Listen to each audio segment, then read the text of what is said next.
Hi friends, പുതിയൊരു വീഡിയോയിലേക്ക് എല്ലാവർക്കും സ്വാഗതം. വീഡിയോയിലേക്ക് പോകുന്നതിന് മുമ്പ് തന്നെ ഈ ചാനൽ ആരെങ്കിലും ഫസ്റ്റായിട്ട് കാണുന്നവരുണ്ടെങ്കിൽ പെട്ടെന്ന് തന്നെ ഫസ്റ്റ് സബ്സ്ക്രൈബ് ചെയ്ത് ലൈക്ക് ചെയ്ത് സപ്പോർട്ട് ചെയ്ത് കാണും. ചന്ദ്രികയുടെ വീട്ടിൽ വിഭവസമൃദ്ധമായ സദ്യയൊക്കെ ഒരുക്കി പലഹാരങ്ങളും മറ്റും ഒക്കെ നിരത്തിയിരിക്കുകയാണ്. അതായത് ദീപാവലിയുടെ ആഘോഷങ്ങൾ. അപ്പോൾ പടക്കം പൊട്ടിക്കലൊക്കെ കഴിഞ്ഞ് എല്ലാവരും ഭക്ഷണം കഴിക്കാനിരിക്കുകയാണ്. എല്ലാവരും ഭക്ഷണം കഴിക്കുന്നതിൻ്റെ ഇടയിൽ സിദ്ധു പറയാണ്, ഞാൻ നിനക്ക് വാരി തന്നില്ലേ, അതുപോലെ നീ എനിക്കും വാരിത്തരണമെന്ന്. അപ്പോൾ മലർ അതൊക്കെ ശ്രദ്ധിക്കുന്നുണ്ട്. ആ സമയത്ത് ചന്ദ്രിക പറയാണ്, ഒന്ന് പോ സാറേ. ചന്ദ്രിക ആരും കാണാതെ സിദ്ധുവിന് വാരി കൊടുക്കുകയാണ്. പക്ഷേ മലറിന് വല്ലാതെ ദേഷ്യം വരികയാണ്. സിദ്ധു ആർത്തിയോടെ ആവേശത്തോടെ കഴിക്കുകയാണ്. അപ്പോൾ ചന്ദ്രിക പറയാണ്, സാർ പതുക്കെ. അതേപോലെ തന്നെ സിദ്ധുവിനെ തിരക്കി പോവുകയും ചെയ്ത്. ആ സമയത്ത് ചന്ദ്രിക വെള്ളം എടുത്ത് കൊടുക്കുന്ന സമയത്ത് സിദ്ധു പറയുന്നു, ഏയ് ഇപ്പം വേണ്ട, ഇലയിൽ ഇരിക്കുന്നതൊന്നും എങ്ങോട്ടും ഓടിപ്പോവില്ല, പതുക്കെ കഴിച്ചാൽ മതി. അത് കേട്ട് എല്ലാവരും ചിരിക്കുകയാണ്. അപ്പോൾ സിദ്ധു പറയാണ്, ചന്ദ്രികയെ നല്ല വിശപ്പുണ്ടെന്നേ, അതുകൊണ്ടല്ലേ ഞാൻ ഇതൊക്കെ വാരി വലിച്ച് കഴിക്കുന്നത്. സിദ്ധു, ഇതാ മോനെ, ഒരു ഇഡ്ഡലിയും കൂടി വെക്കട്ടെ, കഴിക്ക്.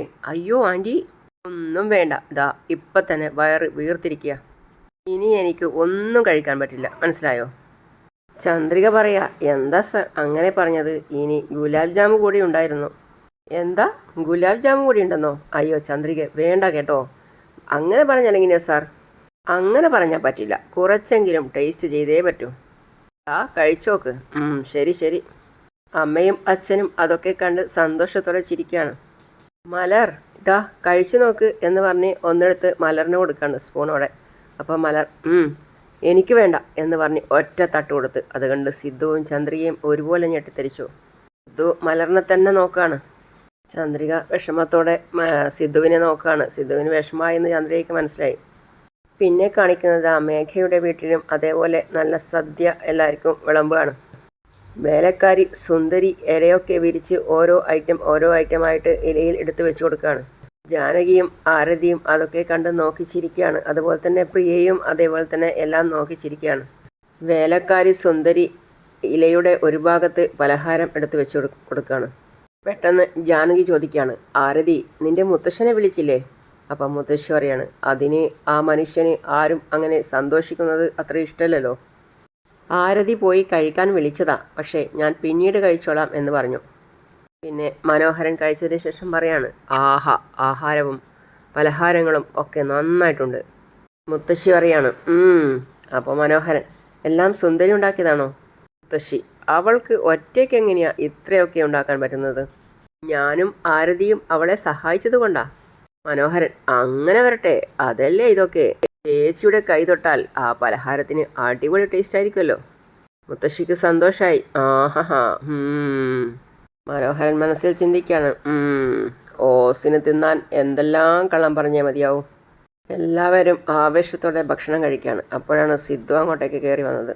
സിദ്ധു വരുന്നത് മേഘ കാണാനിടയായി. അപ്പം മേഘ അമ്മാവനോട് പറയാണ്, അമ്മാവാ, ഇവനെ ഇനി ഇങ്ങനെ വിട്ടാൽ പറ്റില്ല, ഇവന് നല്ല പണി കൊടുക്കണം. ഇന്നവന് ഞാൻ എങ്ങനെയാണ് പണി കൊടുക്കാൻ പോകുന്നതെന്ന് അമ്മാവൻ കണ്ടോ? നീ ചെയ്യുമോളെ, പിന്നെ അല്ല. സിദ്ധു അതേസമയം മനസ്സിൽ ചിന്തിക്കുകയാണ്, അയ്യോ എല്ലാവരും ഭക്ഷണം കഴിക്കുകയാണല്ലോ, അമ്മയെങ്ങാനും കണ്ടാൽ എന്നെ വിളിച്ചാൽ അതോടെ എല്ലാം തീർന്നു, നൈസായിട്ട് മുകളിലേക്ക് അങ്ങ് പോവാം. അപ്പോൾ മേഘ, അമ്മായി, സിദ്ധു എവിടെയെന്ന് അന്വേഷിച്ചില്ലേ? അതാ സിദ്ധു മുകളിൽ കയറി പോകുന്നു. അത് കേട്ട് സിദ്ധു താഴേക്ക് നോക്കുകയാണ്. അതുപോലെ തന്നെ എല്ലാവരും മുകളിലേക്ക് നോക്കുകയാണ്. മേഘ ചിരിക്കുകയാണ്. അപ്പോൾ സിദ്ധു മനസ്സിൽ ചിന്തിക്കുകയാണ്, അയ്യോ സമയം നോക്കി അവളെനിക്ക് പണി തന്നല്ലോ, പെട്ടു. ജാനകി വിളിക്കുകയാണ്, സിദ്ധു എവിടെയാടാ പോയത്? ഭക്ഷണവും വിളമ്പി നിനക്ക് വേണ്ടി എത്ര നേരം കാത്തിരിക്കുന്നേ? പൂജയുടെ സമയത്തോ നീ വന്നില്ല, ഭക്ഷണം കഴിക്കാനെങ്കിലും വാ. ആരതിയും വിളിക്കുകയാണ്, വാ ഏട്ടാ. അയ്യോ ചന്ദ്രികയുടെ വീട്ടിൽ നിന്നിപ്പോൾ മൂക്ക് മുട്ടം കഴിച്ചിട്ട് വന്നതേയുള്ളൂ. കഴിച്ചെന്ന് പറയാനും പറ്റില്ല, കഴിച്ചെന്ന് പറഞ്ഞാൽ എല്ലാവരും എന്നെ ഇവിടെ കെട്ടിത്തൂക്കും. ഇനി കഴിച്ചാലോ അകത്തുള്ളതും കൂടി പുറത്തു വരും. ഇനിയിപ്പോൾ എന്താ ചെയ്യുക? വാസു വീണ്ടും വിളിക്കുകയാണ്, സിദ്ധു വാടാ. ജാനകി, എന്താടാ സിദ്ധു ഇങ്ങനെ നോക്കി നിൽക്കുന്നേ? വന്നിരുന്ന് കഴിക്കടാ. വാടാ വന്നിരുന്ന് കഴിക്ക്. ജാനകി സിദ്ധുവിനെ വീണ്ടും വിളിക്കുകയാണ്, വന്നിരിക്ക്, എന്താ നീ കഴിക്ക് എന്ന് പറഞ്ഞ് ജാനകി ഓരോന്നും മുന്നിൽ വെച്ച് കൊടുക്കുകയാണ്. അപ്പോൾ സുന്ദരി സിദ്ധുവിന് നന്നായിട്ട് വിളമ്പി കൊടുക്കുകയാണ്. അയ്യോ വേണ്ട വേണ്ട വേണ്ട, കഴിക്ക് സാറേ, കുറച്ചല്ലേ ഉള്ളൂ, കഴിക്ക് സാറേ. എടോ ആ കറിയും തരുമോ? സിദ്ധുവിന് കൊടുക്ക്. അല്ല ചേച്ചി, ഇതെല്ലാം എടുത്തിട്ട് എനിക്ക് ഒരേ ഒരു ഇഡ്ഡലി മാത്രം മതി. അത് കേട്ട് എല്ലാവരും നോക്കുകയാണ്, മനോഹരനൊക്കെ. അതേസമയം ജാനകി പറയാണ്, എന്താണ് സിദ്ധു, എല്ലാം അതേപോലെ തന്നെ ഉണ്ടല്ലോ, നീ വേറെ എവിടെന്നെങ്കിലും കഴിച്ചായിരുന്നോ? അത് കേട്ട് സിദ്ധു ചിന്തിക്കുകയാണ്, അയ്യോ അമ്മ കറക്റ്റ് പോയിന്റിൽ തന്നെ കയറി പിടിച്ചല്ലോ. വേറെ എവിടെ നിന്നെങ്കിലും കഴിച്ചോ എന്ന് കൃത്യമായിട്ട് ചോദിക്കുന്നു. അപ്പോൾ സിദ്ധു മനസ്സിൽ ചിന്തിക്കുകയാണ്, എടാ സിദ്ധു, നീ വെറുതെ പിടികൊടുക്കരുത് കേട്ടോ. അങ്ങനെയൊന്നുമില്ല അമ്മേ, ഞാൻ എവിടെ നിന്ന് കഴിക്കാനാ, എന്താ അമ്മ ഇങ്ങനെയൊക്കെ പറയുന്നത്? പിന്നെന്താ, നന്നായിട്ട് കഴിക്കടാ. അപ്പോൾ മനോഹരന് മേഘ കണ്ണുകൊണ്ട് കാണിച്ചു കൊടുക്കുകയാണ്. മേഡം കുറച്ചുകൂടി വിളമ്പട്ടെ എന്ന് മേഘയോട് ചോദിക്കുകയാണ്. മേഘ, വേണ്ട വേണ്ട, അവിടെ സിദ്ധുവിന് വിളമ്പി കൊടുക്ക്. അയ്യോ, ഞാനിതൊക്കെ എങ്ങനെ കഴിക്കും, മതി ചേച്ചി, വയറാണെങ്കിൽ പൊട്ടുന്നത് പോലെ തോന്നുന്നു. എന്താടാ സിദ്ധു, എലി കടിക്കുന്നത് പോലെ ഇങ്ങനെ കടിച്ചുകൊണ്ടിരിക്കുന്നേ? എന്താ അമ്മേ, നന്നായിട്ട് വാരി കഴിക്കടാ. ആ കഴിക്കാം അമ്മേ. സിദ്ധു കഷ്ടപ്പെട്ട് കഴിക്കുകയാണ്. പിന്നെ അമ്മ എന്തോ എടുത്തു കൊടുത്തിട്ട് പറയാണ്, സിദ്ധു ഇതൊന്ന് കഴിച്ചു നോക്കിയേ, ഇത് ഞാൻ എൻ്റെ കൈ കൊണ്ട് ഉണ്ടാക്കിയതാ. നിനക്ക് അതിരസം ഭയങ്കര ഇഷ്ടമല്ലേ? ആ ഇത് വാങ്ങി കഴിച്ചേ. അയ്യോ, കാണുമ്പോഴേ മനമെടുക്കുന്നു. ഇതാണെങ്കിൽ അതിരസം, ഇതൊക്കെ ഞാൻ എങ്ങനെ കഴിക്കും? ചത്തത് തന്നെ. എടാ എന്താടാ ഇങ്ങനെ നോക്കിക്കൊണ്ടിരിക്കുന്നത്, കഴിക്കാനല്ലേ പറഞ്ഞത്? കഴിക്കടാ, കഴിക്കേ. അതൊക്കെ കണ്ട് വാസുവും മുത്തശ്ശിയും ചിരിക്കുകയാണ്. അത് കഴിഞ്ഞ് ആരതി, ഏട്ടാ ഈ മൈസൂർ പാക്കില്ലേ, ഇതൊന്ന് കഴിച്ചു നോക്കിയേ, ഒന്നും പറയാനില്ല, അത്രയ്ക്ക് അടിപൊളിയാ. അയ്യോ എനിക്ക് വേണ്ട, പറയുന്നത് കേൾക്ക്. അതേപോലെ തന്നെ മേഘയും പറയാണ്, ആ അതി ടേസ്റ്റാ, ഞാൻ തന്നാൽ കഴിക്കില്ല, അങ്ങനെയല്ലേ? ഇപ്പം ഇത് കഴിച്ചില്ലെങ്കിൽ ഞാൻ പിന്നെ മിണ്ടാനേ വരില്ല. വാസു പറയാണ്, എടാ സിദ്ധു, ആരതി സ്നേഹത്തോടെ പറയുന്നല്ലടാ, എടുത്ത് കഴിക്ക്. ശരിയാണ് അച്ഛാ. സിദ്ധു കഷ്ടപ്പെടുകയാണ്. സിദ്ധു പറയാണ്, അയ്യോ എന്ത് ചെയ്യാനാ, പാമ്പ് ഇരപിടിക്കുന്ന അവസ്ഥയാണല്ലോ എനിക്കിപ്പോൾ. അതേസമയം മേഘ മനസ്സിൽ ചിന്തിക്കുകയാണ്, ഇന്ന് നീ തീർന്നടാ. സിദ്ധു കടിച്ചു നോക്കിയിട്ട് ഇഷ്ടപ്പെട്ട രീതിയിൽ കൈകൊണ്ട് ഗോഷ്ടി കാണിക്കുകയാണ്. അപ്പോൾ അടുത്തത് മുത്തശ്ശിയുടെ വക. സിദ്ധു ആ റവ ലഡു ഒന്ന് കഴിച്ചു നോക്ക്, ഭയങ്കര രുചിയാ, കഴിക്കേ. മനോഹരൻ പറയാണ്, നന്നായിട്ടുണ്ട്, കഴിക്കേ. ആയിരിക്കുന്നു ജാനകി, അതൊന്നെടുത്ത് കൊടുക്ക്. സകലരും എന്നെ മത്സരിച്ച് കഴിപ്പിക്കുക, ഇപ്പം എന്താ ചെയ്യുക? കഴിക്കടാ, എന്താ നോക്കിയിരിക്കുന്നേ? പിന്നെ മേഘ അമ്മാവനോട്, അമ്മാവൻ്റെ വക സിദ്ധുവിനെ ഒന്ന് ഗൗനിച്ചേക്ക്, നീ പറഞ്ഞതല്ലേ ചെയ്തിട്ട് തന്നെ കാര്യം.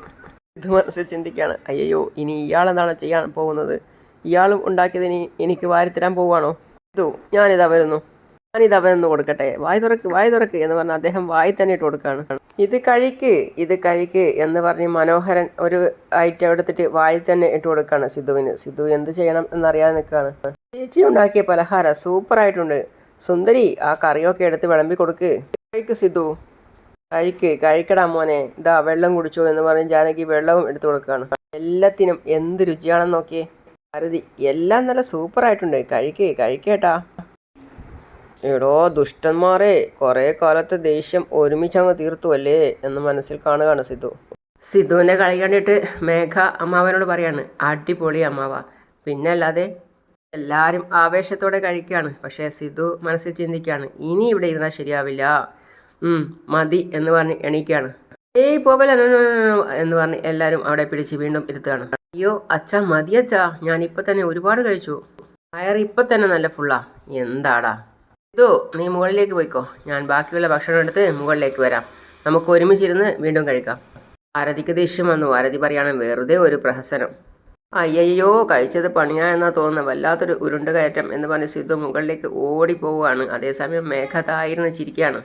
സിദ്ധുവിന് ഒന്നിനും കഴിയുന്നില്ല. എന്നിട്ട് പറയാണ്, ഇതെന്താ വയറ് ഇങ്ങനെ പിടിക്കുന്നേ, അകത്ത് എന്തൊക്കെയോ ശബ്ദമുണ്ടല്ലോ, കഴിച്ച ഭക്ഷണമൊക്കെ അകത്തിരുന്ന് യുദ്ധം ചെയ്യാണെന്ന് തോന്നുന്നു, എന്തൊക്കെയോ വയറ്റിന്ന് സംഭവിക്കുന്നുണ്ട്, താങ്ങാൻ പറ്റുന്നില്ല, സഹിക്കാൻ പറ്റുന്നില്ല, പെട്ടെന്ന് തന്നെ ബാത്റൂമിൽ പോയാലേ ശരിയാവും തോന്നുന്നു. സിദ്ധു നേരെ ബാത്റൂമിൽ പോയി അവിടെ നിന്ന് ഇറങ്ങി വരികയാണ്. അയ്യോ ഇപ്പോഴാ ഒരു ആശ്വാസമായത്, സമാധാനായി. അയ്യോ എന്താ ഇത്, വീണ്ടും വയറ്റിന്ന് പ്രശ്നം ഉണ്ടാക്കുകയാണല്ലോ.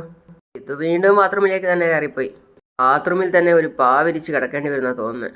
സിദ്ധു അങ്ങനെ 3-4 തവണ ബാത്റൂമിൽ നിന്ന് ഇറങ്ങുകയും കയറുകയും ചെയ്ത് ബാത്റൂമിൽ നിന്ന് പോയി അതിനുശേഷം വന്ന് ബെഡിൽ കിടക്കുകയാണ്. വീണ്ടും കിടന്നിട്ടും കിടത്താൻ വരുന്നില്ല. അയ്യോ എന്താ ഇത്, വയറ്റിന്ന് വീണ്ടും കറങ്ങാണല്ലോ, വീണ്ടും പോകാതിരിക്കാനും പറ്റില്ലല്ലോ. സിദ്ധു ഓടിപ്പോയി വീണ്ടും ബാത്റൂമിൽ കയറി. ഒരു വിധത്തിൽ സിദ്ധു വയറും കൊണ്ട് കിടന്ന് ഉറങ്ങി. അതിനുശേഷം രാവിലെ എണീക്കുകയാണ്.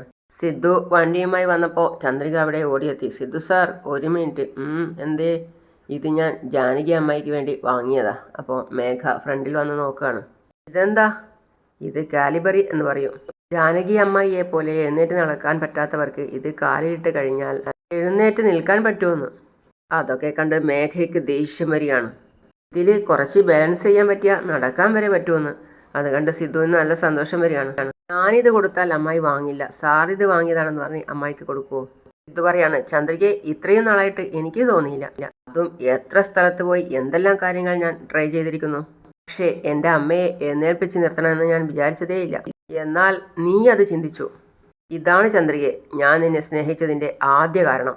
ശരിക്കും നിന്റെ സ്നേഹത്തിന് മുന്നിൽ ഞാൻ ആരുമല്ല. ഇതൊക്കെ മേഘ കേട്ടുകൊണ്ട് അവിടെ നിൽക്കുകയാണ്. വലിയ കാര്യങ്ങളൊന്നും പറയല്ലേ സാർ. എങ്ങനെയെങ്കിലും ജാനകി അമ്മായിയെ എഴുന്നേൽപ്പിച്ച് നടത്തണമെന്ന് എൻ്റെ വലിയൊരു ആഗ്രഹം. അതുകൊണ്ടാണ് അമ്മായിക്ക് വേണ്ടി ഞാനിത് വാങ്ങിയത്. ഇത് ഞാൻ വാങ്ങിയതാണെന്ന് പറഞ്ഞാൽ ഉറപ്പായും അമ്മായി ഇത് വാങ്ങിക്കില്ല. സാറ് വാങ്ങിയതാണെന്ന് പറഞ്ഞാൽ മതി കേട്ടോ. ശരി ചന്ദ്രികെ, നീ പറഞ്ഞതുപോലെ ചെയ്യാം. ചന്ദ്രികെ, നിനക്ക് അമ്മയോടുള്ള സ്നേഹവും അടുപ്പവും ഒക്കെ ഒരു നാൾ അമ്മ മനസ്സിലാക്കും.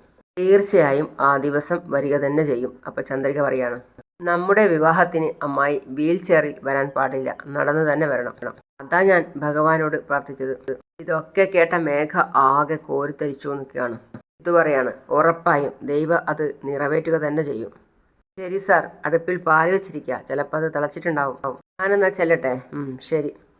ഓ, അമ്മായിക്ക് കാലബറി വാങ്ങിക്കൊടുത്ത് മനസ്സ് മാറ്റാമെന്നായിരിക്കും വിചാരം. ഇങ്ങനെയൊക്കെ ചെയ്താൽ അവർ നിന്നെ മരുമോളായിട്ട് സ്വീകരിക്കും എന്നാണോ കരുതുന്നത്? ഞാൻ എന്താ ഇതിനെ ചെയ്യാൻ പോകുന്നതെന്ന് നീ കണ്ടോ. ജാനകി ആരതിയെ ഒരുക്കുകയാണ്. അമ്മേ, മതി അമ്മേ. അപ്പോഴേക്കും സിദ്ധു അകത്തേക്ക് വരികയാണ്. മിക്ക ആരതി പൂ കൂടി വെച്ച് കഴിഞ്ഞാൽ കഴിഞ്ഞു. അദ്ദേഹം വെയിറ്റ് ചെയ്യായിരിക്കും. അമ്മേ മതി, കഴിഞ്ഞു. അമ്മേ മതി അമ്മേ, അവരെന്നെ വെയിറ്റ് ചെയ്യുക, ഞാൻ ഇറങ്ങാം. എവിടേക്കാ ആരതി പോകുന്നേ? ഒന്നുമില്ല മേഘേച്ചി, ആകാശ് എന്നെയും കാത്ത് ക്ഷേത്രത്തിൽ നിൽക്കുക. ഞാൻ അദ്ദേഹത്തെ കാണാൻ പോവാ. ഓഹോ, ഇതൊക്കെ എപ്പോൾ തുടങ്ങി? ഇന്നാ മേഘേച്ചി വരാൻ പറഞ്ഞത്. കല്യാണത്തിന് മുമ്പ് ഇങ്ങനെ പുറത്തു വെച്ച് കാണണ്ട എന്ന് ഞാൻ പറഞ്ഞതാ മേഘ. പക്ഷേ ഇവൾ അനുസരിക്കുന്നേയില്ല. ഉറപ്പായിട്ടും പോണം എന്നാ പറയുന്നത്. ഇതിലെന്ത് തെറ്റാ ഉള്ളത് അമ്മായി? ഭാവിയിൽ വിവാഹിതരാകാൻ പോകുന്നവരല്ലേ, അവർ തമ്മിൽ സംസാരിച്ചു എന്ന് വെച്ച് അവർ തമ്മിൽ സംസാരിക്കട്ടെ. എന്നാലല്ലേ വിവാഹശേഷം പരസ്പരം മനസ്സിലാക്കി സന്തോഷത്തോടെ കഴിയാൻ പറ്റൂ. അങ്ങനെ പറയേച്ചി. അത് കേട്ട് ജാനകി പറയാണ്, മേഘ നീയാ ഇവിടെ ഇങ്ങനെ വഷളാക്കുന്നത്. അത് കേട്ട് 3 പേരും പരസ്പരം നോക്കി ചിരിക്കുകയാണ്. അങ്ങനെയാണ് ഇന്നത്തെ ഭാഗം അവസാനിക്കുന്നത്. അടുത്തതായി കാണിക്കുന്നത് സിദ്ധു വന്നിട്ട് അമ്മയോട് പറയാണ്, അമ്മേ ഇത് അമ്മയ്ക്കുള്ളതാ, നോക്കിയാലോ. ഇതൊക്കെ എനിക്കെന്തിനാ? എന്താ അമ്മേ അങ്ങനെ പറഞ്ഞത്? എത്ര നാളെന്ന് വെച്ചാൽ ഈ വീൽ ചെയറിൽ ഇരുന്ന് ഇങ്ങനെ കഷ്ടപ്പെടുന്നേ? ആരുടെയും സഹായം ഇല്ലാതെ എൻ്റെ അമ്മ എഴുന്നേറ്റിരിക്കണമെന്ന് എനിക്ക് ആഗ്രഹമില്ലേ? ഇത്രയും നാളില്ലാതൊരാഗ്രഹം നിനക്ക് ഇപ്പോൾ എങ്ങനെയുണ്ടായത്? അമ്മേ അങ്ങനെയല്ല അമ്മേ, ഇതൊക്കെ ഞാൻ നേരത്തെ ചിന്തിച്ചതാ, ഇപ്പോഴാ വാങ്ങാൻ പറ്റിയത്. അപ്പോൾ വാങ്ങിക്കൊണ്ട് വന്നു. ശരി, ഇതാ അമ്മേ, വാങ്ങിച്ചോ. ജാനകി അത് വലിച്ചെറിഞ്ഞു. പുച്ഛത്തോടെ ആ കവറ് കയ്യിൽ വാങ്ങിക്കാതെ സിദ്ധുവിൻ്റെ കയ്യിൽ നിന്ന് തന്നെ തട്ടിത്തെറിപ്പിച്ചു. അങ്ങനെയാണ് ഇന്നത്തെ ഭാഗം അവസാനിക്കുന്നത്. അടുത്ത പുതിയ വിശേഷമായിട്ട് വീണ്ടും കാണാം. അതുവരെ ഈ ചാനൽ സബ്സ്ക്രൈബ് ചെയ്യാതെ ആരെങ്കിലും കാണുന്നുണ്ടെങ്കിൽ പെട്ടെന്ന് തന്നെ കയറി സബ്സ്ക്രൈബ് ചെയ്ത് ലൈക്ക് ചെയ്ത് സപ്പോർട്ട് ചെയ്ത് കാണാം. അടുത്ത പുതിയ വിശേഷമായിട്ട് വീണ്ടും കാണാം. അതുവരേക്കും സി യു ഓൾ.